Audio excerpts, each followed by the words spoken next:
everyone. In this video, we'll be solving CAT 2023 के slot 1 के LRDI sets.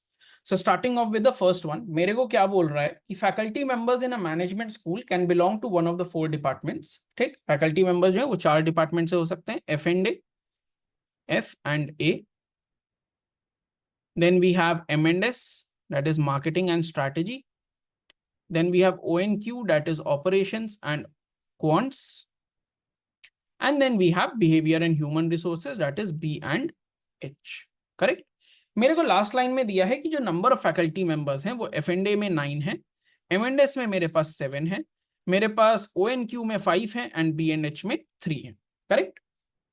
Then मेरे को बोलता है professor P, Q, R and S are 4 members of the school's faculty who were candidates for the post of dean of school. तो ये 4 लोग हैं, अलग अलग डिपार्टमेंट से हो सकते हैं एंड ये सारे कंटेस्ट कर रहे हैं डीन के लिए, right? And only one candidate is from ONQ. तो कैंडिडेट्स की अगर हम बात करें तो एक कैंडिडेट मेरा ONQ से आता है, right? Every faculty member including the 4 candidates voted for the post. तो वोटिंग सारे लोग मिलकर के करने वाले हैं. In each department, all the faculty members who were not candidates voted for the same candidate. That simply means कि जैसे ONQ में मेरे पास एक बंदा कैंडिडेट है, उसको छोड़ के जो बाकी 4 लोग हैं वो चारों जो है या तो हो सकता है ONQ के कैंडिडेट को वोट करें या किसी और के कैंडिडेट को वोट करें, बट जिसको भी करेंगे चारों एक साथ करेंगे, right? That is what it means. फिर कुछ रूल्स दिए हैं मेरे को कि there can not be more than 2 candidates from a single department. तो जैसे ही मेरे को ये बोलता है कि there can not be more than 2 candidates from a single department, that simply mean there is a possibility कि किसी एक डिपार्टमेंट में 0 कैंडिडेट्स हो, right? Because it could be 2, 1 and 1 and 0, right? A candidate can not vote for himself और herself. तो एक candidate खुद को वोट नहीं करेगा. Faculty members can not vote for candidate from their own department. Okay, जो हमने अभी बात करी कि ONQ के 4 लोग हैं वो अपने ही कैंडिडेट को भी दे सकते हैं, नहीं, that's not a possibility. ONQ के जो 4 लोग हैं वो या तो F&A से जो खड़ा हुआ है मे बी उसको देंगे, मे बी M&S वाले को देंगे या B&H वाले को देंगे, बट वो देंगे किसी और को, ONQ वाले को नहीं देंगे, right? That has been given. फिर मेरे को बोलता है कि after election it was observed that professor P received 3 votes, professor Q received 14 votes, Professor R received 6 votes and Professor S received 1 vote. अच्छा, Professor S को अगर सिर्फ 1 वोट मिला है तो देखते हैं क्या है सी, राइट? आगे मेरे को बोलता है कि Professor P voted for R, so P ने R को दिया है. R voted for Q voted for S, Q has voted for S, R voted for Q, R voted for Q and S voted for P. Okay, so that means Samuel को जो vote मिला है वो यहां से मिला, right? एक बार data को टेबल फॉर्मेट में लिखते हैं कि P को मेरे 3 वोट्स मिले हैं, Q को मेरे 14 वोट्स मिले हैं, R को मेरे 6 वोट्स मिले हैं एंड S को मेरे 1 वोट मिला है. Correct? This is what I have. Candidates के थ्रू जो वोट मिला है वो इसको 1 मिला है, Q को भी 1 वोट मिला है, R को भी 1 वोट मिला है एंड S को भी 1 वोट मिला है. दैट मीन्स जो नॉन कैंडिडेट्स फैकल्टी मेंबर्स हैं वहां से P को 2 वोट्स मिले हैं, इसको 13 वोट्स मिले हैं, R को मेरे 5 वोट्स मिले हैं एंड S को मेरे 0 वोट्स मिले हैं. Correct? So now we have to identify कि किस किस ग्रुप ने किस किस डिपार्टमेंट ने किस किस फैकल्टी को वोट करा है. अच्छा, if you look at one thing, B&H में 3 वोट्स हैं. किसी एक को अगर सिर्फ 2 वोट मिले हैं, दैट सिंपली मीन्स कि उसको किसी एक डिपार्टमेंट के सारे वोट ही मिले होंगे. 2 वोट मिलने की पॉसिबिलिटी कहां पे है? ऑब्वियसली केवल और केवल B&H में है, राइट? क्योंकि F&A से ऐसा नहीं है कि 6 कैंडिडेट हो सकते हैं तो बचे केवल 2 वोट. M&S में ऐसा नहीं है कि 5 कैंडिडेट हो सकते हैं बचे केवल 2 वोट. ONQ में ऐसा नहीं है कि 3 कैंडिडेट हो सकते हैं बचे केवल 2 वोट, वो दोनों P को आ गए. ऐसा सिर्फ पॉसिबल है B&H के केस में, और वो भी तब जब B&H के पास एक कैंडिडेट हो. That simply means कि B&H के पास एक कैंडिडेट है, वो एक कैंडिडेट हट गया, बचे 2 लोग, उन दोनों ने मेरे को P को वोट दिया. That simply means B&H के सारे वोट्स मेरे P के पास है. Correct? Okay. Now if you see कि मेरे ONQ के पास 5 वोट्स थे, उसमें से 1 वोट गया कैंडिडेट का, बचे कितने? 4 वोट. अगर वो चारों R को चले जाएं तो भी R को केवल 4 वोट मिल रहे हैं. R को चाहिए कितने नॉन कैंडिडेट से? 5 वोट. अब 1 वोट तो कहीं से नहीं आ सकता.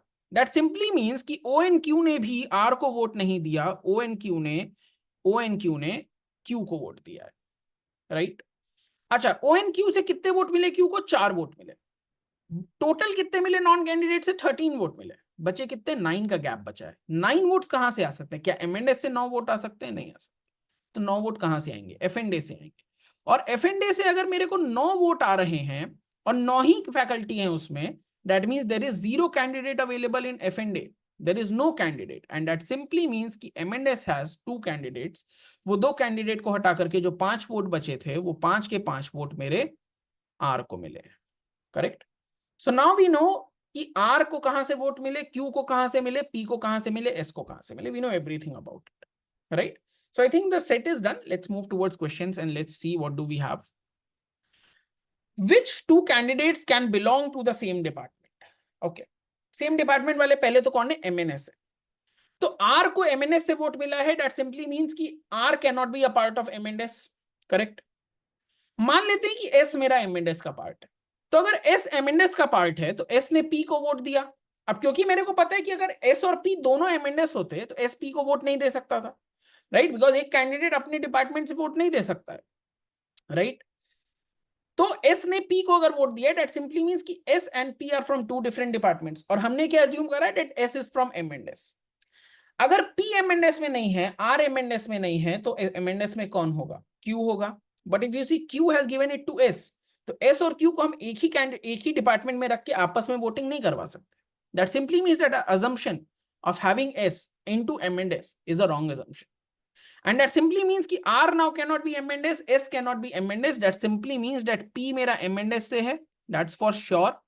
No matter what happens, this is not going to change. And Q is from M&S. ये दोनों M&S से, right? अपना ऑप्शन भी मार्क कर देते हैं, option 2 is the right answer. Second question, which of the following can be the number of votes that Qureshi received from a single department? Qureshi को 2 votes मिले, एक मिले हैं ONQ के 4 votes, एक मिले F&A के 9 votes. Among the options, you have 9 in the option. So option number 3 becomes the correct answer. Then आता है आपका थर्ड क्वेश्चन कि if Professor Samuel belongs to B and H, which of the following statement is true? तो simple सी बात है, हमको M and H का पता है, P and Q है। अगर वो बोलता है कि S B and H से है, that simply means that R O and Q से है। Statement 1 है B belongs to M and S, we know it's true. Statement B R belongs to O and Q, now we also know it's true because अगर Samuel को B and H में रखोगे तो R को O and Q में रखना ही पड़ेगा। That simply means that both the statements A and B are true. Fourth पे आते हैं, what best can be concluded about the candidate from O and Q. अब अगेन वो जो पॉइंट दिया था कि Samuel is from B and H, वो गई, बात पुरानी हो गई। We can not use that into this. That simply means कि मेरे को एम एंड एस का तो पता है कि वो पी एंड क्यू है, but within O N Q and B N H we are unaware कि कौन ओ एन क्यू से कौन बी एन एच से, between R and S. So that simply means that option number 4, it was either Professor R or Professor S is going to be your correct answer, right? Because we cannot say anything with certainty. Right? Okay. Now moving on to the last, which of the following statements is or are true? Non-candidates from M&S voted for Qureshi. That's a false statement. We know that non-candidates of M&S have voted for R. Non-candidates from F&A voted for Qureshi. We know that's true, and that simply means that option number A, only statement B, is the correct answer. So hope this set is clear. Let's move on to the next set. Let's try that one. So guys, moving on to the second set. मेरे को क्या बोलता है कि 5 restaurants coded R1, R2, R3, R4 and R5 gave integer ratings to 5 gig workers, Ullas, Vasu, Vaman, Xavier and Yusuf on a scale of 1 to 5. The mean of the rating given by R1, R2, R3, R4, R5 were फलाना फलाना, ठीक है? हमको mean rating दे दिया है। अब mean rating से हमको एक चीज पता जरूर चलती है कि टोटल रेटिंग कितनी दी गई है, राइट? तो R1 ने जो टोटल रेटिंग दी है वो पता चल गई मेरे को, R2 की पता चल गई, टोटल रेटिंग मेरे को सबकी पता चल गई। Summary statistics of these ratings for the 5 workers is given below. अब वर्कर्स को लेकर के भी बता दिया कि उनकी भी मीन क्या है, मीडियन क्या है, मोड क्या है एंड रेंज क्या है। Correct? Range is defined as difference between maximum and minimum, and then कुछ पॉइंटर्स दिए हुए हैं। सबसे पहले अपन टेबल बना लेते हैं। So since I have 5 restaurants, I need R1, R2, R3, R4, R5, and we have 5 gig workers, that is U, V, W, X and Y. Okay, so these are the workers that we have. Okay, so ये हमारे workers हैं. Now, okay, let's see, let's form the table.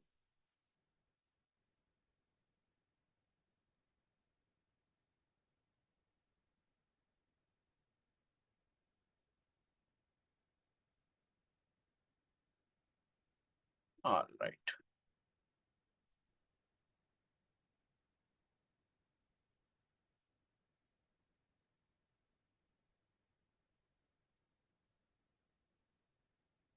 Alright guys, so see अगर R1 का जो mean है, mean of the rating है वो 3.4 है और इसने ये 5 लोगों को रेटिंग दी है, सो टोटल क्या होगा? आखिर एवरेज क्या होता है, मीन क्या होता है? तो sum of observations divided by number of observations, right? तो sum of observations that is total divided by number of observations is equal to average. तो average multiplied by number of observations मेरे को total देगा। So 3.4 multiplied by number of observations that is 5 will give me 17 as the total. This will give me 11 as the total. This will give me 19 as the total. This is going to give me 14 as the total. And this is going to give me again 17 as the total. So these are the total ratings that have been given by R1, R2, R3, R4, R5. Right? Then again the total for these individuals. Right? The total value for these individuals also we need. So total U का mean क्या है boss? 2.2. That simply means U का total is 11. Vasu का 3.8 है, total will be 19। Vaman का 3.4 है, total will be 17। Xavier का 3.6 है, टोटल इज 18 एंड यूसुफ का 2.6 है, टोटल इज 30। करेक्ट। मेरे को मीडियन पता है, दैट सिंपली मींस कि अगर इसके उसको असेंडिंग ऑर्डर में रखेंगे तो मिडिल वैल्यू 2 आएगी, इसकी 4 आएगी, 4 आएगी, 4 आएगी एंड 3 आएगी and so on. Mode value का मतलब सबसे ज्यादा बार रिपीट हुआ टर्म कौन सा है, राइट? दैट सिंपली मींस सबसे ज्यादा रिपीटिशन किसका है। रेंज भी मेरे को दी हुई, राइट? देन मेरे को जो कुछ इंफॉर्मेशन दी है पहले उसका यूज कर लेते हैं क्योंकि वो कुछ डायरेक्ट इंफॉर्मेशन है। सबसे पहले मेरे को क्या बोलता है, R1 awarded a rating of 5 to Vaman. Vaman को 5 रेटिंग मिली, right? As R2 did to Xavier, R2 ने जेवियर को 5 रेटिंग दी, right? R3 to Vaman and Xavier, Vaman and Xavier दोनों को R3 ने 5 की रेटिंग दी, 5 की रेटिंग दी। R5 ने वासु को 5 की rating the, correct? Okay, then you have that R1 awarded a rating of 1 to Ullas, इसको 1 रेटिंग मिली। as did R2 to Vaman, R2 ने वमन को 1 रेटिंग दी है एंड R3 ने, अच्छा R2 ने यूसुफ को भी सिंगल रेटिंग दी है, 1 रेटिंग दी है एंड R3 ने यूसुफ को जो है 1 रेटिंग दी है, करेक्ट? सो मेरे को कुछ रेटिंग वैल्यूज भी गिवन हो गई हैं अभी, right? Okay, now you see कि उल्लास की रेंज क्या है बॉस, 3 है। दैट सिंपली, और उल्लास का मिनिमम वैल्यू मेरे को 1 पता है। रेंज का मतलब है मैक्सिमम मिनिमम का डिफरेंस, तो मिनिमम तो 1 है, ये क्लियर है क्योंकि 0 तो मिल नहीं सकता। तो मैक्सिमम वैल्यू जो 1 यू को मिलने वाली है वो क्या होने वाली है, that is going to be equal to 4। The maximum that he can get is 4, the minimum he has got is 1, right? Similarly, V के केस में you see again the range is 3, so that simply means the minimum he can get is 2 because the maximum he has already gotten is 5. Vaman के case में the minimum he is going to get is 1, the maximum he is going to get is 5, correct? Xavier के case में you see that he has also gotten a 5, so the minimum he is going to get is 1, the maximum he is going to get is 5. And Yusuf के case में we know that range is 3, he has got a 1, that simply means the minimum he gets is 1, the maximum he gets is 4, right? Okay, now you see कि अब यहां पे मैं rating की possibilities लिखता हूं। तो अगर मैं वामन को लेकर के बात करूं तो उसके पास 2 5s हैं, that simply means he will have another 5, right? He will have another 5। इसी तरीके से x के पास भी एक और 5 है, करेक्ट? एंड y के केस में you see that minimum is 1, maximum is 4, but the mode is 1 and 4, that means 1 and 4 जो है सबसे ज्यादा बार रिपीट हुए, करेक्ट? 1 and 4 जो है रिपीट हुए। और अगर 1 2 भाई अगर 1 और 4 हैं, 5 वैल्यूज में से एक वैल्यू 1 है, एक वैल्यू 4 है, मैक्सिमम 5 जा नहीं सकता। दैट मींस बाकी 2 वैल्यू 3 वैल्यू जो बची हैं वो 2 3 एंड एक और वैल्यू रिपीट होनी है अगर एक मैक्सिमम पॉसिबिलिटी की बात करें।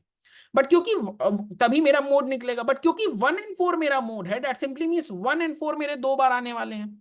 That simply means that Yusuf is going to have 2 1s and 2 4s, और यहां से उसका टोटल कितना हुआ, 4 4 8, 8 + 2 10। दैट सिंपली मीन जो थर्ड वैल्यू उसकी होनी है वो 3 होनी है क्योंकि उसका टोटल 13 है मेरे पास, उसका टोटल मेरे पास 13 है, जो तीसरी वैल्यू होगी वो 3 होगी, correct? Okay, now you see कि भाई ओके ठीक है, मेरे पास और क्या पॉसिबिलिटी है बॉस?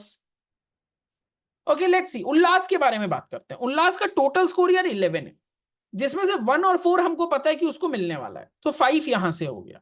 उसका मोड 2 है, दैट मींस 2 2 बार आने वाला है, ये भी क्लियर हो गया, राइट? तो 2 + 2 4, 4 + 4 8, 8 + 1 9, बचा कितना 2। That means he is going to have 3 2s into his numbers. उसको 3 टाइम्स 2 मिलने वाला है, 1 टाइम 4, 1 टाइम 1 मिलने वाला है।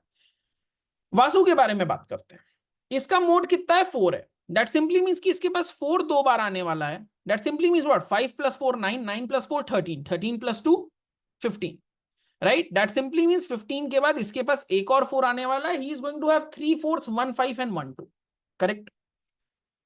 वामन के बारे में बात करते हैं। इसका मोड 5 है। 5 5 10 1 11 पे ये ऑलरेडी पहुंच चुका है।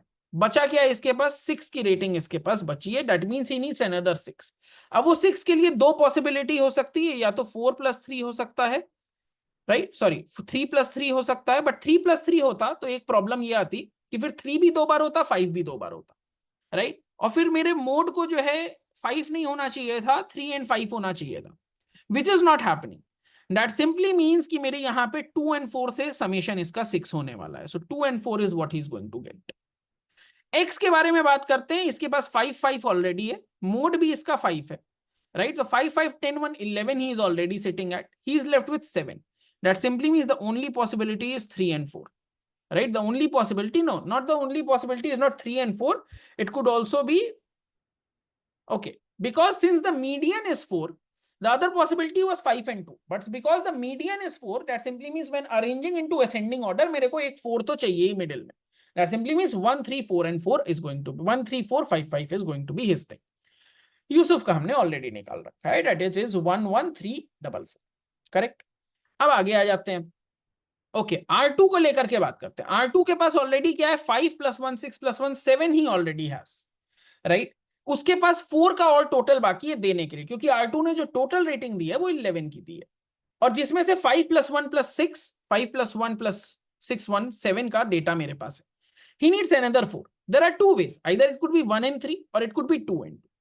बट द प्रॉब्लम इज ना तो U को कोई 3 मिला है, ना तो V को कोई 3 मिला है। दैट मींस 3 and 1 का पॉसिबिलिटी, V and U के बीच में distribution is not possible.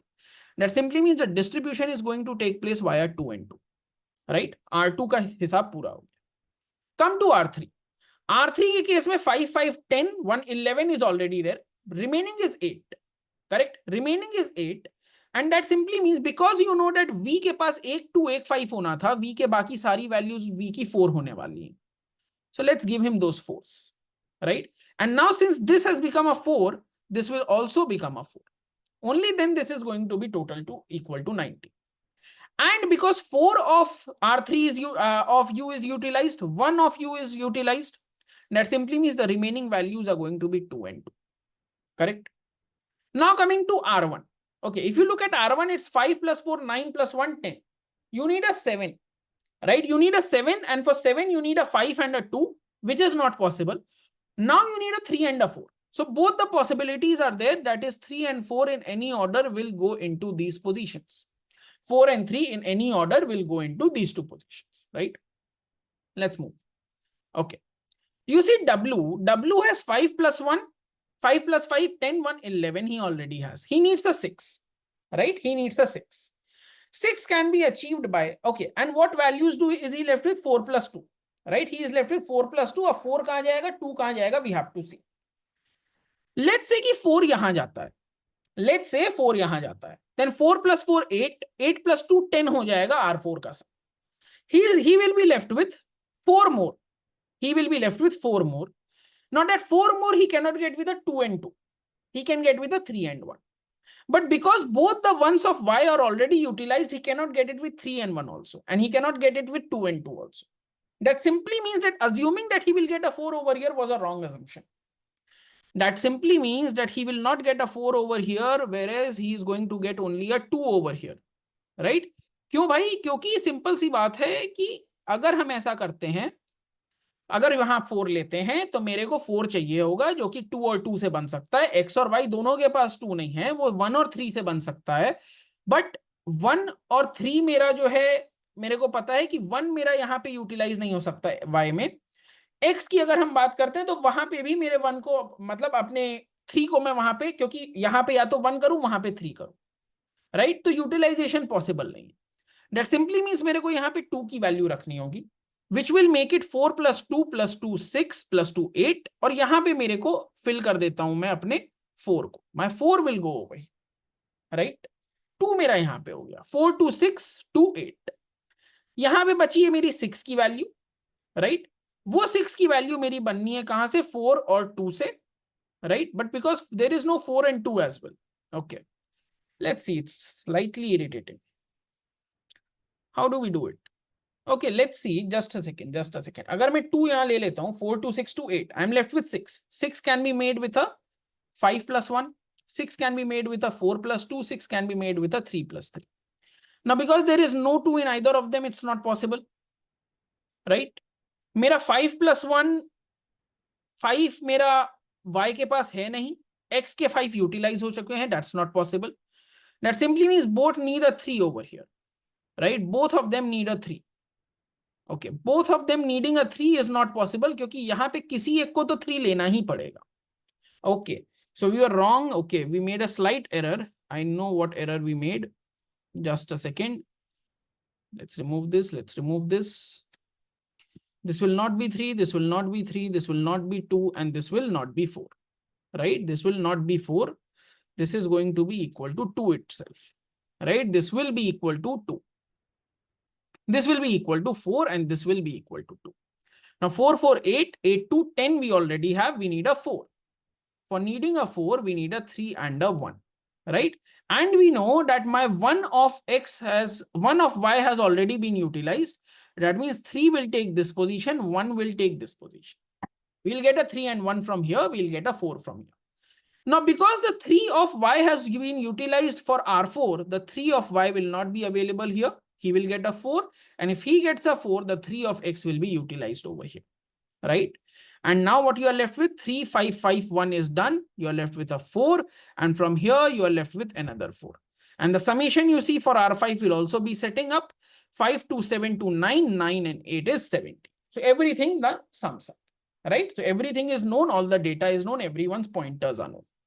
Let's move towards the questions. First is how many individual ratings cannot be determined. So bhai humne dekha ki all the ratings we were able to determine. The answer will be 0.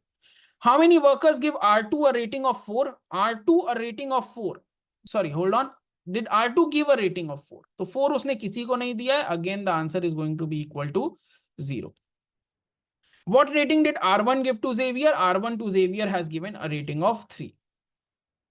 What is the median rating given by R3 to workers? Median क्या है boss? 14455. Median मतलब middle value. Middle value is going to be my 4. Middle value is going to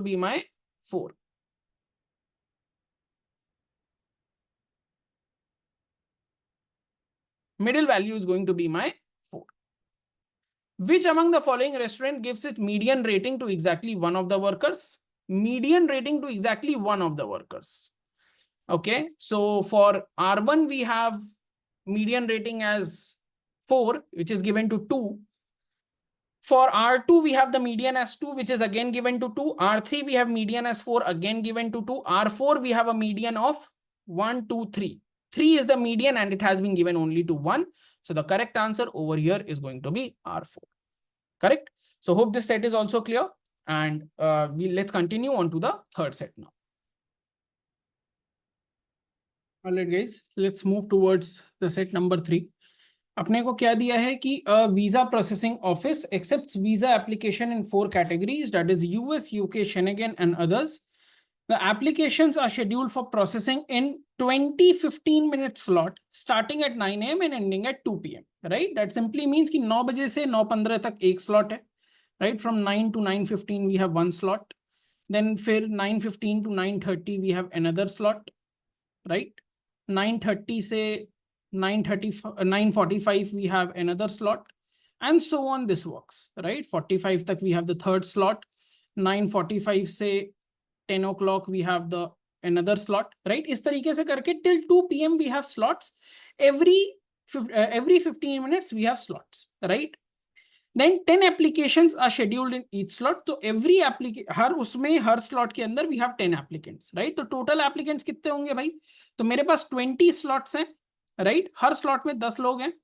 That simply means कि मेरे पास जो total है that is equal to 200 applicants, right? और ये जो applications हैं ये US के हैं, UK के हैं, Schengen के हैं और others के, right? 10 काउंटर्स हैं ऑफिस के अंदर जिसमें से 4 are dedicated to US. That simply means कि एक US, US, US and US, right? Then we have 2 each for UK, Schengen and others. तो यूके के पास we have 2, UK has 2, Schengen has 2 and others has 2। सभी के पास, इन सब के पास 2-2 स्लॉट्स ईच है, राइट। यूएस के पास सबसे ज्यादा स्लॉट्स हैं, that is they have 4 slots with them, right. Okay, now what do we have is we have been given key, okay, applicants are called in for processing sequentially on a first come first serve basis whenever a counter gets freed for the category, right। तो जो भी पहले आएगा उसको पहले बुला लिया जाएगा, जैसे ही उसके कैटेगरी का काउंटर मेरा फ्री होता है वैसे ही उसको बुला लिया जाएगा बंदे को, right. That has been given to मी।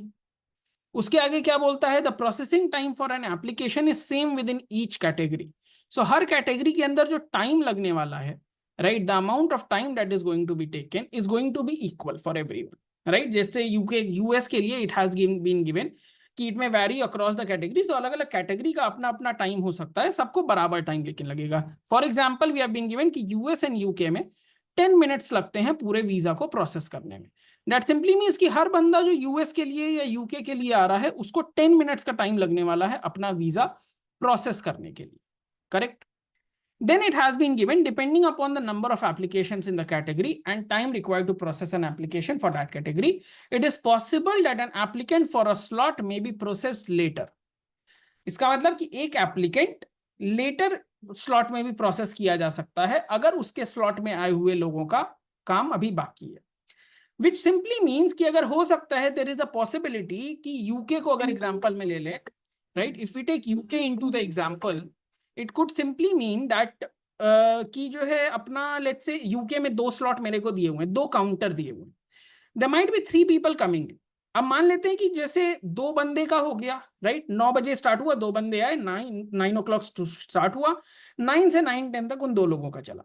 उतने देर थर्ड वाले को अकेले बैठना पड़ा। अब 9:10 पे जब पहले वाले या दूसरे वाले जिसका भी काउंटर मतलब दोनों का साथ में फ्री होगा, थर्ड वाला बंदा तब जाके 9:10 पे लगेगा और वो 9:20 पे फ्री होगा, right. So that's a possibility कि एक बंदे का जो प्रोसेस हो रहा है स्टार्ट भी हो सकता है अगले स्लॉट में हो सकता है एंड अगले स्लॉट में हो। विथ यूके मैंने एक एग्जांपल के थ्रू बताया, that's a possibility, right, that's always possible. Now, okay, let's move ahead. On a particular day, Ira, Vijay and Nandini were scheduled for Schengen visa processing in that order. ठीक है, तो Ira, Vijay and Nandini, उनका slot कौन सा था? They had a 9:15 AM slot but entered the VPO at 9:20. तो these 3 people were late. ये आया कब? 9:20 पे आए। When they entered the office, exactly 6 out of the 10 counters were either processing application or had finished processing one and ready to start processing the next. तो वो directly start अपना process करने जा रहे हैं, अगले के लिए वो पूरी तरीके से ready, right. Mahira and Osman were scheduled in the 9:30 AM slot on that day for visa processing in the others category. The following information is also known। ठीक है, मेरे को क्या बोलता है? All slots were full, slot सारे full थे। Number of US applicants was same in all the slots. The same was true for other 3 categories. That simply means कि अगर US में जितने भी हैं पहले स्लॉट में, उतने ही दूसरे स्लॉट में, उतने ही तीसरे में, उतने ही चौथे में, and so on. And same for UK, same for Schengen and same for others as well, right? 50% of the applications were US। हमने देखा पहले कि टोटल एप्लीकेशंस जो है वो 200 हैं। अगर उसके 50% कर दें, that is divide by 2, that simply means कि 100 एप्लीकेशंस मेरे US से। अच्छा, 100 एप्लीकेशंस मेरे 4 स्लॉट्स में बटे हुए हैं, लाइक 20 स्लॉट्स में पहले तो बटे हुए हैं, 20 स्लॉट्स में बटे हुए हैं। That simply means every slot has 5 US applicants. जगह मेरे पास 4 की है।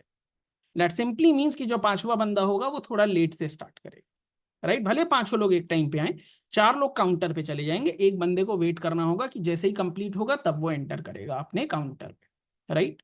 तो 50% दैट इज 100 एप्लीकेंट्स तुम्हारे जो है यूएस से हो गए, 5 ईच हो गए, राइट। इसके बाद मेरे को पता है all applicants except Ira, Vijay and Nandini arrived on time. ठीक है, Vijay was called to the counter at 9:25 AM, right. Vijay को 9:25 पे बुलाया गया। अच्छा, मेरे को पता है कि यूएस में 5 एप्लीकेंट्स हैं every time, US has 5 applicants every single time. Schengen में मेरे को पता है कि ईरा, विजय एंड नंदिनी 3 लोग हैं जो कि 9:15 स्लॉट पे है। दैट मींस मिनिमम 3 लोग होने वाले हैं शेनेगन में। अदर्स में मेरे को पता है Mahira and Osman. That simply means कि 2 लोग तो मिनिमम हैं अदर्स में भी हर स्लॉट के अंदर। टोटल कितने लोग हो सकते हैं एक स्लॉट में? 10 people are there, right? Total 10 people are there in every slot, जिसमें से 5 यूएस से हैं, sorry this is not 0, this is 5 US से हैं, मिनिमम 3 शेनेगन से हैं, मिनिमम 2 अदर से हैं। अगर इन्हीं का टोटल देखो तो वो 10 हो जाता है। दैट सिंपली मीन्स कि यूएस में हर बार 5 ईच है, राइट? शेनेगन में हर बार 3 ईच है, एंड अदर्स में हर बार 2 ईच है, correct? This is something that is clear. और क्योंकि 10 के 10 स्लॉट्स मेरे इन्हीं से भर जा रहे हैं, that simply means that UK has 0 applicants for the day. UK के लिए कोई भी एप्लीकेंट नहीं है, right? That is something now we know. Okay, let's move ahead, let's see what else has been given, let's move towards question and try to identify। सवाल पहला है कि how many UK applicants were scheduled for the day? So we have already seen कि there was 0 UK applicants scheduled for the day, applicant UK के लिए कोई भी नहीं, right? Second is, what is the maximum possible of the total time in minutes nearest to integer value required to process all applications in others category on that day? others तो यार हमको एक statement दिया था कि 9:15 पे ईरा, विजय और नंदिनी का स्लॉट था, वो आए 9:20 पे। 9:20 पे जब वो आए तो उन्होंने देखा कि 6 काउंटर्स या तो प्रोसेस कर रहे थे एप्लीकेशन, या फिर रेडी थे अगले प्रोसेस को स्टार्ट करने के लिए, correct? So if you look कि भाई यूएस में 5 एप्लीकेंट्स थे, वो पांचों आए, 9:10 तक जो है 4 लोगों का काम हुआ, 9:10 पे अगले बंदे का काम शुरू हुआ and it got over at 9:20, right? तो 9:20 पे जब वो एंटर किए उस वक्त ये सीन था। और जो सेकंड स्लॉट के थे यूएस वाले, जो 9:15 से स्टार्ट किए, क्योंकि जब देखो अभी 5 लोग थे, पहले 4 का जो है 9:10 पे खत्म हो गया, पांचवा बंदा जो है उसको 9:10 से 9:20 का स्लॉट मिला, बट 9:15 के स्लॉट के जो 5 लोग थे वो आते ही 3 काउंटर ऑक्यूपाई कर लेंगे। उन्होंने आते ही 3 काउंटर्स ऑक्यूपाई कर लिए, और जैसे ही 9:20 हुआ उन्हीं सेकेंड स्लॉट में से चौथा बंदा जो था उसने ये वाला स्लॉट भी ऑक्यूपाई कर लिया। तो जब ईरा, विजय और नंदिनी एंटर करते हैं तो हमको पता है यूएस के चारों स्लॉट मेरे फुल है, राइट? यूके के दोनों स्लॉट मेरे एम्प्टी हैं। यूएस के 4 स्लॉट फुल हैं, यूके के 2 स्लॉट एम्प्टी। मेरे को फुल कितने चाहिए? 6 स्लॉट्स फुल चाहिए। अच्छा, अगर शेनेगन के 2 स्लॉट्स फ्री होते तो विजय भी डायरेक्ट 9:20 पे एंटर कर जाता, काउंटर पे चला जाता। बट विजय कब गया है? विजय गया 9:25 पे, राइट? विजय 9:25 पे गया है, 9:20 पे काउंटर फ्री नहीं था। इसका मतलब कि मिनिमम एक काउंटर तो शेनेगन का भी भरा हुआ था, तो 5वां काउंटर कौन सा भरा था? शेनेगन का। Then comes your Ira, right? Ira and this. अच्छा, अब ऐसे समझो कि विजय जिस काउंटर पे गया होगा, ठीक है, इट्स नॉट पॉसिबल, एक हिसाब समझने की कोशिश करना कि शेनेगन में मान लेते हैं ईरा जो है, ईरा भी अगर विजय के साथ 9:25 पे एंटर करे, क्या ये पॉसिबल है? कभी नहीं पॉसिबल होगा। क्यों? क्योंकि शेनेगन के पास 2 काउंटर हैं, बंदे 3 हैं। तो पहले स्लॉट का जो पहला बंदा था, पहले और दूसरे बंदे ने खत्म किया, तीसरे बंदे ने ज्वाइन किया, राइट? जब तीसरे ने ज्वाइन किया, okay, try and understand in this manner कि देखो ईरा एंटर की, विजय एंटर किया, विजय को अगर 9:25 पे काउंटर पे एंट्री मिली, दैट सिंपली मींस कि जो फर्स्ट और थर्ड वाला होगा, मान लेते हैं फर्स्ट वाले के जस्ट जैसे ही 2 काउंटर है, फर्स्ट और सेकंड गए, जैसे ही ये दोनों हटे, ईरा ने जाकर के फर्स्ट वाले की जगह ले ली। तो फर्स्ट वाला काउंटर पे ईरा चली गई, और ईरा जैसे ही एंटर एग्जिट मारेगी तभी विजय, तो सॉरी ईरा बोल रहा हूं, जो थर्ड बंदा था शेनेगन का, वो सीधे थर्ड वाले की जगह, फर्स्ट वाले की जगह ले लिया। अब जब वो खाली करेगा तभी विजय एंटर कर रहा है। दैट सिंपली मींस कि 9:25 तक जो पहला काउंटर था उसमें फर्स्ट वाला और फर्स्ट स्लॉट का तीसरा बंदा खत्म करके गए, 9:25 पे खत्म किया उन्होंने। और दैट सिंपली मींस कि जब फर्स्ट वाले ने एंटर खत्म किया होगा अपना पॉइंट, और थर्ड वाला उनका घुसा होगा, राइट? उसने 9:25 पे खत्म किया, तो सेकेंड वाला तो एम्प्टी बैठा था जब ये तीनों एंटर किए, तो ईरा ने डायरेक्टली जाकर के उस पर अपना हाथ जमा लिया होगा, राइट? और क्योंकि फर्स्ट, सेकेंड और थर्ड सेम बैच के हैं, तो जैसे ही फर्स्ट खत्म करेगा वैसे ही थर्ड चालू करेगा, और जैसे ही थर्ड खत्म करेगा वैसे ही विजय को एंट्री मिलेगी। दैट सिंपली मींस कि फर्स्ट और थर्ड 2 लोगों ने मिलकर के 25 मिनट्स का टाइम लिया है, 2 लोगों ने मिलकर के 25 मिनट्स का टाइम लिया है। That simply means that every person takes in 12.5 minutes. इनको जो है 12.5 मिनट्स लगते हैं टू कंप्लीट द प्रोसेस। तो इसका मतलब कि जो है ईरा जैसे ही एंटर करी होगी, राइट, 9:20 पे एंटर की, उसने सीधे काउंटर पे वो चली गई। अब जैसे ही वो काउंटर पे जाती है तो एक काउंटर तो फ्री फिल्ड है, एस का भी, शेनेगन का भी, और ईरा जिस काउंटर पे गई that was ready to process the next, तो वो हो गया मेरा 6th counter. That simply means कि अदर्स के दोनों काउंटर फ्री पड़े थे, 9:20 पे ही फ्री पड़े थे। दैट सिंपली मींस कि 15 मिनट का तो स्लॉट नहीं हो सकता अदर्स का। क्यों? क्योंकि अगर 15 मिनट का स्लॉट होता तो 9 से 9:15 काम होता, देन 9:15 वाला बैच आता, वो 9:30 तक रहता, तो ये दोनों भी ऑक्यूपाइड रहते, बट ये दोनों ऑक्यूपाइड नहीं है। 10 मिनट का भी काउंटर नहीं हो सकता, क्योंकि 9:10 से फिर 9:20 पे फ्री होते, 9:15 पे एंटर करते तो 9:25 पे फ्री होते। इसका मतलब कि काउंटर मैक्सिमम कितने देर का है? मैक्सिमम 5 मिनट का काउंटर है, कि 9:15 पे एंटर किया, 9:20 पे खाली कर गए, तभी तो ईरा को फ्री दिखा वो। तो ईरा को 9:20 पे वो फ्री दिखा, दैट सिंपली मींस कि the maximum amount of time for others is 5 minutes. और मेरा सवाल क्या पूछा है कि मैक्सिमम पॉसिबल वैल्यू क्या है इन मिनट्स। तो एक काउंटर को करने में, एक काउंटर पे 5 मिनट लगते हैं, और एक स्लॉट में 2 काउंटर हैं, तो एक स्लॉट में 10 मिनट्स लगते हैं। और 20 टोटल स्लॉट्स हैं, तो टोटल टाइम कितना लगेगा? 10 into 20 that is 200 minutes. 200 minutes is going to be my correct answer, right. 200 minutes मेरे को लगेंगे अदर्स कैटेगरी को प्रोसेस करने में। Which of the following is closest to the time when Nandini इसका प्रोसेस गॉट ओवर। तो अभी हमने देखा कि शेनेगन का जो टाइम है वो 12.5 मिनट्स का है, राइट। तो फर्स्ट बंदा आया, फर्स्ट और सेकंड बंदे आए, उन्होंने 9 o'clock 12 मिनट्स एंड 30 सेकेंड्स में अपना काम खत्म किया। देन जो तीसरा बंदा था वो एंटर किया, उसने 9:25 पे एम्प्टी करा, 9:25 पे विजय एंटर करा, और 9:20 पे ईरा ने एंटर करा था, ईरा खाली करेगी 9:32.5 पे। अब विजय ने एंटर किया है 9:25 पे, तो वो विजय खाली करेगा 9:37.5 पे। तो जैसे ही ईरा ने फ्री कर दिया, 9:20 पे एंटर किया, 9:32.5 पे एम्प्टी किया, 9:32.5 पे Nandini will directly enter the counter, क्योंकि विजय वाला काउंटर तो फ्री बिजी है विजय के साथ। ईरा वाला काउंटर 9:32.5 पे फ्री हो गया, तो Nandini will enter. And Nandini को 9:32.5 के बाद अनदर 12.5 मिनट्स लगेंगे। That simply means 9:32.5 plus 0.5 is 9:33 plus 12 is 9:45। The correct answer over here will be 9:45 पे नंदिनी का application process got over. Fourth पे आते हैं, which of the following statement is false, right? The application process of Mahira was completed before Nandini. अब माहिरा मेरे को पता है 9:30 पे एंटर करी होगी, और उसका प्रोसेस टाइम मैक्सिमम 5 मिनट का है, तो मैक्सिमम वो 9:35 पे फ्री हो गई होगी। नंदिनी को अभी हमने देखा 9:45 पे फ्री हुई है, तो this statement is a true statement, this can not be my correct answer. Second पे आते हैं, ओस्मान का विजय से पहले कंप्लीट हो गया। विजय को अभी हमने देखा वो 25 पे एंटर करा, 37.5 पे बाहर आया। एंड ओस्मान इफ यू सी 9:30 पे एंटर करेगा, 9:35 पे बाहर आ जाएगा, तो ऑब्वियसली ओस्मान का विजय से पहले कंप्लीट हुआ। That's also a true statement. Third statement, Osman का प्रोसेस 9:45 से पहले, ऑब्वियसली वी हैव सीन 9:35 पे ही मैक्सिमम खत्म हो जाएगा ओस्मान का process, right. That simply means that the fourth is the correct answer, but एक बार चेक कर लेते हैं क्यों। The application process of Mahira started after Nandini. Nandini का प्रोसेस ईरा के जस्ट बाद शुरू हो रहा है। ईरा का प्रोसेस 9:20 से 9:32.5 तक चलने वाला है। 9:32.5 पे माहिरा का प्रोसेस स्टार्ट हो रहा है, सॉरी नंदिनी का, एंड माहिरा का प्रोसेस स्टार्ट हो रहा है 9:30 पे। तो सेइंग दैट माहिरा का पहले स्टार्ट हो रहा है, बाद में स्टार्ट हो रहा है, is a false statement. That's why option number 4 is the correct answer. And then when did the application processing for all US applicants got over that day? तो भाई यूएस में पहला बंदा आया, पहले बंदे ने 9-10 तक काम किया। इसी बैच का जो पांचवा बंदा था जो 9-10 पे एंटर किया, उसका काम खत्म हुआ 9:20 पे, दैट इज अपने स्लॉट से 5 मिनट डिलेट। बाकी बंदे 9:15 पे एंटर करे, 9:25 तक तीन बंदों ने अपना काम किया।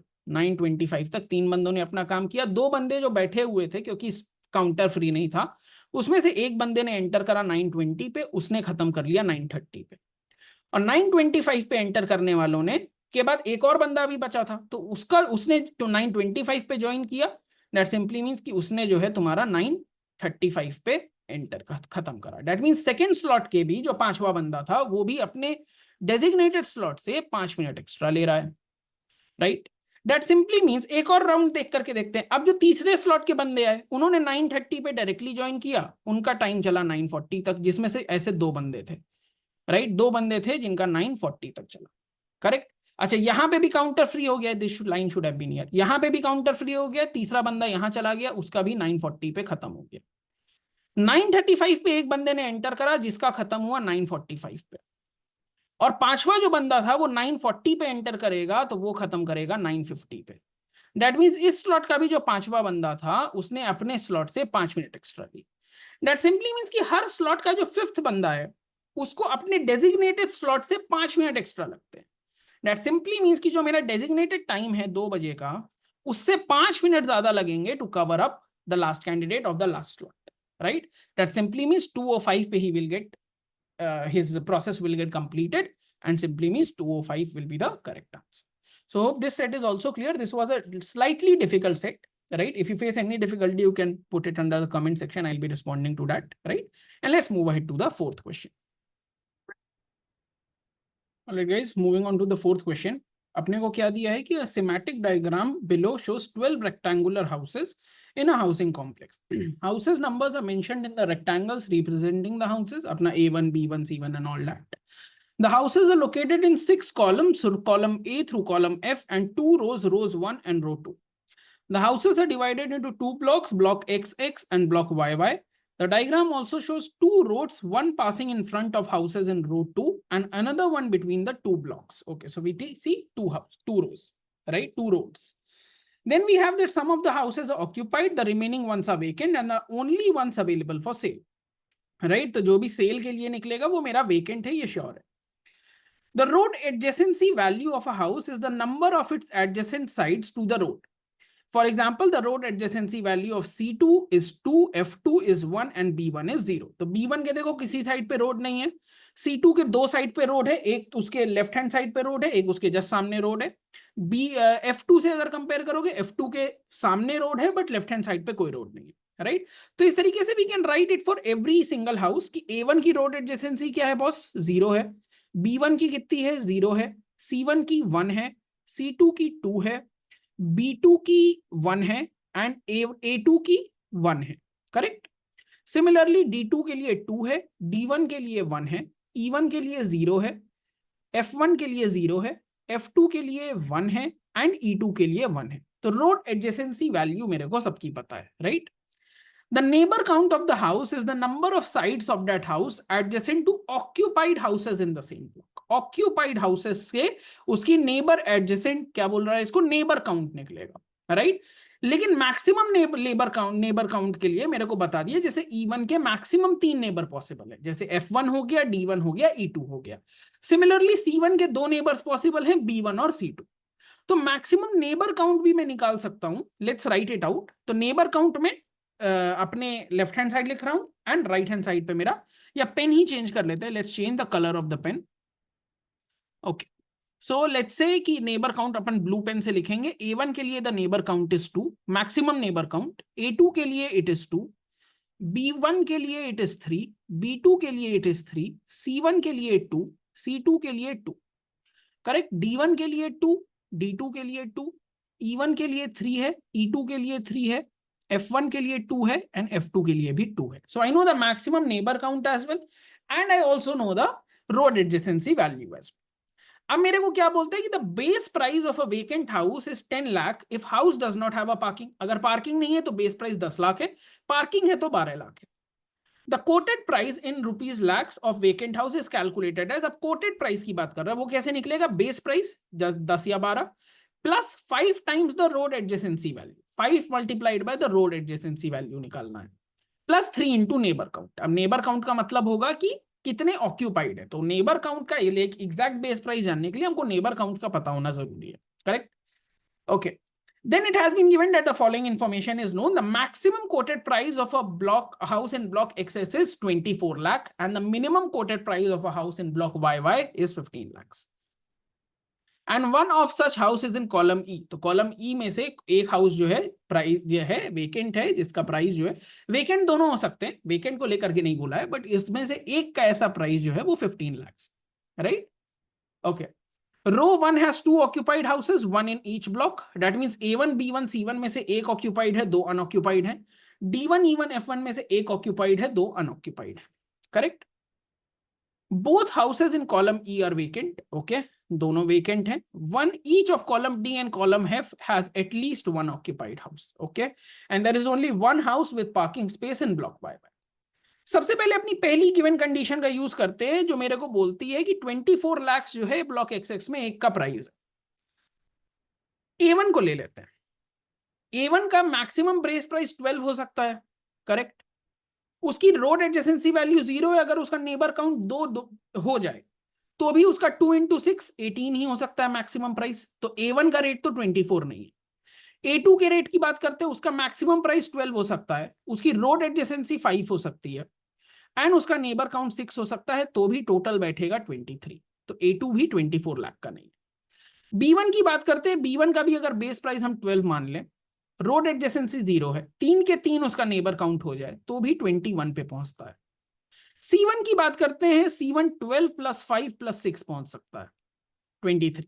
C2 की बात करते हैं तो उसके पास दो ऑप्शन है, या तो वो 12 प्लस 10 प्लस 6 या 3 जो भी लेना चाहो, 3/6, या फिर वो 10 plus 12 10 plus 10 that is base price भी 10 है, रोड एजेंसी भी 10 है, और उसके बाद अगेन 3 एंड 6। बट इन दोनों ही केसेस में भी C2 भी 24 lakhs का नहीं हो रहा है। That simply means there is only one house which can cost 24 lakhs and that is going to be equal to B2. अब B2 की रोड एडजेसेंसी वैल्यू मेरी 5 है, करेक्ट। B2 की रोड एडजेसेंसी वैल्यू मेरी 5 है, करेक्ट। ओके, नेक्स्ट मेरे को पता है कि B2 का अगर बेस प्राइस 10 या 12 हो सकता है, करेक्ट। B2 का जो बेस प्राइस है दैट इज आइदर 10 और 12, करेक्ट। तो 10 प्लस 5 15 हो सकता है और 12 प्लस 5 17 हो सकता है। अब उसके बाद उसका नेबर काउंट ऐड होगा, बट हमको पता है नेबर काउंट क्या है, 3 का मल्टीपल है, करेक्ट। नेबर काउंट में ना 3 का मल्टीपल है, वो 3 इंटू 1 हो सकता है, 3 इंटू 2 हो सकता है। अब चाहे 3 इंटू 1 हो, चाहे 3 इंटू 2 हो, चाहे 3 इंटू 3 हो, चाहे जो हो जाए, इसका प्राइस 24 लाख तो नहीं हो सकता, चाहे जो हो जाए, correct. 24 is never possible. But 15 के साथ if he has a neighbour adjacency value, neighbour count of 3, then simply means कि उसका तब प्राइस जो है 24 लाख हो सकता है। दैट सिंपली मींस कि B2 के जो 3 नेबर्स हैं वो तीनों के तीनों वेकेंट हैं। B1 B2 में कोई नहीं रहता, C2 में कोई नहीं रहता, A2 में कोई नहीं रहता, करेक्ट। इन तीनों में कोई भी नहीं रहता है, ये बात क्लियर है मेरे को। Sorry sorry sorry, this is with respect to वो ना, अरे यार, with respect to field occupied, occupied की बात हो रही है। तो इसका मतलब B2 के जितने भी नेबर्स हैं सारे ऑक्यूपाइड है, करेक्ट। B2 के नेबर्स जो हैं वो ऑक्यूपाइड है। दैट सिंपली मींस B1 में एक बंदा रहता है, C2 में भी कोई रहता है, A2 में भी कोई रहता है। एंड बिकॉज ब्लॉक एक्स के पहले कॉलम, पहले मतलब रो 1 में सिर्फ एक हाउस को फिल्ड होना था, A1 एम्प्टी है, C1 एम्प्टी है, करेक्ट। और क्योंकि B2 का प्राइस ही निकल करके आ रहा है, दैट सिंपली मींस कि B2 भी वेकेंट है, वरना कोटेड प्राइस तो हो ही नहीं सकता, कोटेड प्राइस केवल और केवल वेकेंट हाउसेस का होगा। तो B2 भी एम्प्टी। तो पूरे ब्लॉक एक्स में अब हमको पता है कि कौन सा हाउस वेकेंट है, कौन सा ऑक्यूपाइड है, किसके कितने नेबर्स है, everything I know about block X. Coming to block Y, block Y की बात करते हैं यार। तो ब्लॉक वाई में मेरे को पता है या तो E1 का प्राइस 15 लाख है या E2 का प्राइस 15 लाख है। अगर हम बोलते हैं कि मेरे E2 का प्राइस 15 लाख है, करेक्ट, अगर मेरे E2 का प्राइस जो है 15 लाख है, तो क्या होगा बॉस, उसका बेस वैल्यू 10/12 हो सकता है, ठीक। उसका रोड एडजेसेंसी वैल्यू 5 हो सकता है, ठीक।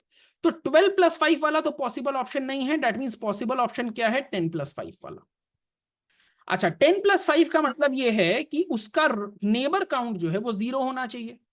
नेबर काउंट 0 होने का मतलब हो गया कि E2 के जितने भी नेबर्स हैं वो सारे के सारे वेकेंट हैं। तो ये भी वेकेंट है, ये भी वेकेंट है, और ये भी वेकेंट है। अगर F2 और D2 वेकेंट है तो मेरे को यहां पे दिया हुआ है कि कॉलम D और कॉलम F में एटलीस्ट एक हाउस ऑक्यूपाइड है। अब क्योंकि D2 ऑक्यूपाइड नहीं है तो D1 को ऑक्यूपाइड होना पड़ेगा, F2 ऑक्यूपाइड नहीं है तो F1 को ऑक्यूपाइड होना पड़ेगा, करेक्ट। और अगर ये दोनों ऑक्यूपाइड हो गए तो मेरे को ये भी पता है कि रो 1 में केवल 2 हाउसेज ऑक्यूपाइड हैं, 1 इन ईच ब्लॉक। तो ब्लॉक वाई वाई में D1 F1 और E1 में से एक ही ऑक्यूपाइड हो सकता था, बट अगर हम E2 को 15 लाख का बनाते हैं तो F1 D1 दोनों को ऑक्यूपाई होना पड़ेगा, which is violating my condition. That simply means कि मैं E2 को मैं 15 लाख का अज्यूम नहीं कर सकता हूं, that would be a wrong case to take, correct. अच्छा, यहां से एक और चीज मेरे को क्लियर होती है कि जो घर 15 लाख का है that is going to be my E1। अब E1 15 लाख का होगा तो होगा कैसे भैया, राइट। E1 की वैल्यू 15 लाख है, ठीक। E1 की वैल्यू मेरी 15 लाख है। तो तो इसका रोड एडजेसेंसी वैल्यू तो 0 है, ठीक। तो either it could be 10 + 12, 10/12 plus, अब इसका नेबर काउंट देखना पड़ेगा मेरे को। इसके नेबर काउंट की अगर मैं बात करता हूं यार, तो इसका नेबर काउंट अगर तुम 12 से लेते हो, अगर 10 से लेते हो, तो 10 + 3 हो सकता है, +6 हो सकता है, +9 हो सकता है, बट कोई भी सम मिलकर के 15 नहीं बनाता है, करेक्ट। कोई भी सम से मेरा 15 का वैल्यू नहीं निकलता है। दैट सिंपली मीन्स कि मेरा जो ये हाउस का प्राइस है वो क्या है, 12 लाख से है, and that simply means that this house has a parking space. क्योंकि इसका बेस प्राइस 12 लाख है, this house has a parking space, correct. Okay, अगर इसको पार्किंग स्पेस है दैट और तो इसका प्राइस होगा 12 लाख, और इसका मतलब इसका एक नेबर जो है वो ऑक्यूपाइड है, तभी इसका नेबर काउंट जो है 1 होगा, और 1 × 3 से इसका वैल्यू 15, करेक्ट। ओके, कॉलम ई के बोथ हाउसेज आर वेकेंट, इसका मतलब E1 भी एम्प्टी है, E2 भी एम्प्टी है।